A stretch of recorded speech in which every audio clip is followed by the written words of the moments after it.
22, 2. Uzmanību. Aiziet!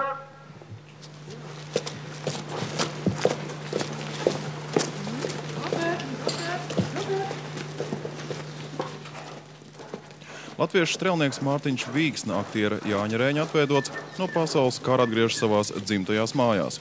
Lūk, tāda ir pirmā epizode, kas šodien nofilmēta Slampes pļavās, speciāli radītā Pārdaugavas ainavā.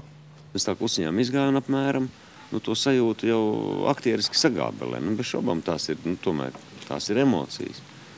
Un tā ir dzīva būtne, kur tu neesi redzējis 4 gadus. Tā ir tava māja, tā ir tava senču māja, tēva mātes māja.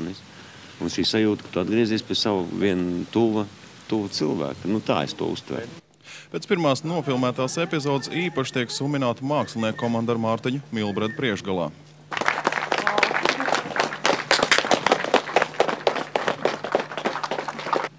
Viņš stāsta, ka sākot būvēt seno Rīgu nemaz nesot bijis priekšstats, cik tas būs grūti. Jau gatavajā Pārdaugavas daļā beigās darbi ritējuši caurām naktīm, piepalīdzot visiem, kas vien var, arī aktierim Romualdam Ancānam.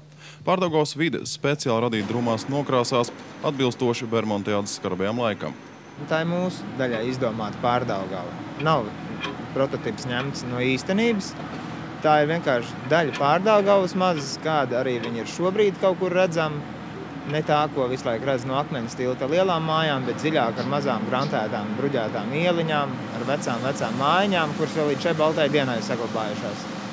Speciāli radītā kinopilsētiņa filmēšanas grupai ļauj daudz brīvāk rīkoties kā īstajā Rīgā, kur nepieciešams dažādas atļaujas un arī daudz filmēšanas ierobežojumu.